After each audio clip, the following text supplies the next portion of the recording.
మరిన్ని చేపలతో ముచ్చటలు డ్రిప్ అక్లిమేషన్స్. నమస్కారం అందరికీ, మీ అందరికీ స్వాగతం.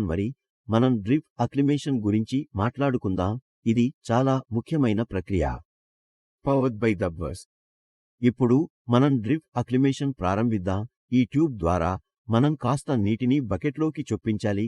ఇది చాలా సులభం. ఇది చేపలకు ఓహ్ ఇది కొత్త నీరు, కానీ ఇది కూడా బాగుంది అని అనిపిస్తుంది. ఇప్పుడు మనం కాస్త సమయం వేచి ఉండాలి. ఇది కాస్త సేపు పడుతుంది, కానీ ఇది చాలా ముఖ్యం. ఇప్పుడు మనం చేపలను కొత్త నీటిలోకి తీసుకువెళ్లే సమయం వచ్చింది. ఉత్సాహంగా ఇది స్వాగతం అని చెప్పే సమయం. చేపలారా, స్వాగతం. మీ కొత్త ఇంటిలోకి రాగానే మీరు ఇక్కడ సంతోషంగా ఉండాలి. మీరు ఇక్కడ కొత్త స్నేహితులను కలుసుకుంటారు, కాబట్టి కాస్త సంతోషంగా ఉండండి. ఇది ఎలా ఉందో మీకు తెలుసా? డ్రిప్ అక్లిమేషన్ ప్రక్రియ చాలా ముఖ్యమైనది. ఇది చేపలకు కొత్త నీటిలోకి సులభంగా ప్రవేశించడానికి సహాయపడుతుంది.